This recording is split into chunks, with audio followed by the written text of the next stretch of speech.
من شقایقم و امروز یه سفر یه روزه به عروس آبشارهای ایران یا نگین فیروزه‌ای مازندران خواهیم داشت.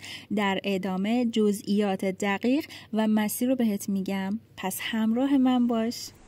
با ماشین فقط میتونی تا این ورودی بیای و تو این پارکینگ ماشینتو پارک کن که کلی پیاده روی داریم.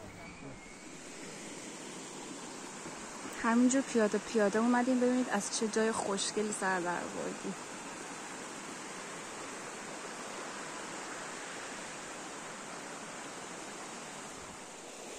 امروز 16 کیلومتر پیاده روی داریم تا به مقصد برسیم. در واقع 8 کیلومتر رفت و 8 کیلومتر هم برگشتمونه.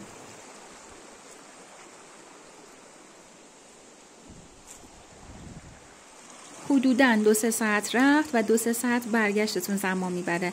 پس باید زمان رو در نظر بگیرید تا به تاریکی هوا نخورید. با کمک این چوبم تونستم تا اینجا بیام. اینجا هم یه آبشار دیگه است، خیلی خفنه. حالا من ازش دورم.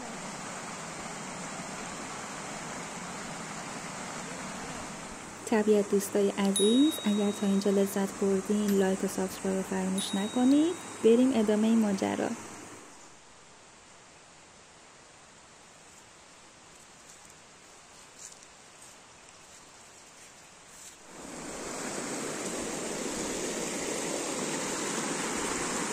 چه خوشگلن.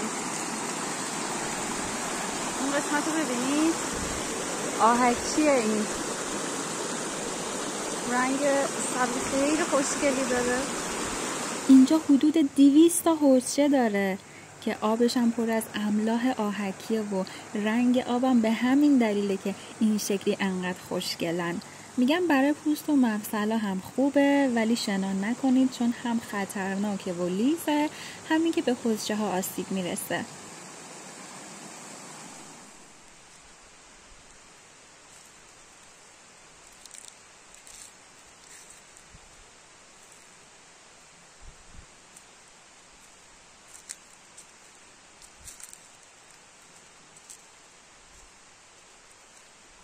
تصور کن وسط جنگلای سرسبز داری راه میری، صدای رودخونه میاد و یهو چشمت میفته به این آبشاری که از صخره‌های آهکی مثل پله میریزه پایین.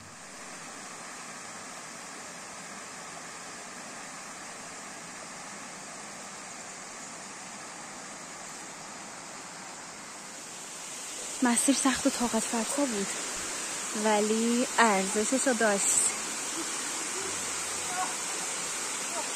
اینجا آبشار آهکی اسکلیمه که 32 متر ارتفاع داره و آبش از چشمه‌های زیرزمینی تامین میشه. چیزی که اسکلیم رو خاص کرده همین حوضچه‌های آبی رنگشه.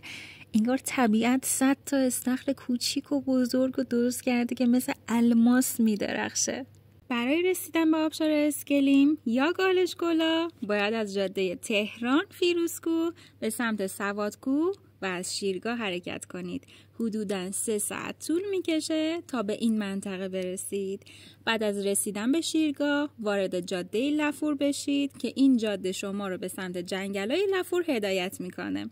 حدوداً 10 کیلومتر بعد از شیرگاه به ابتدای مسیر آبشار اسکلیم میرسید و جایی که اول ویدیو نشونتون دادم ماشین رو پارک میکنید و پیاده روی شروع میشه. اگه ویدیو رو دوست داشتی لایک و سابسکرایب فراموش نکن. تا سفر بعدی، خدافظ.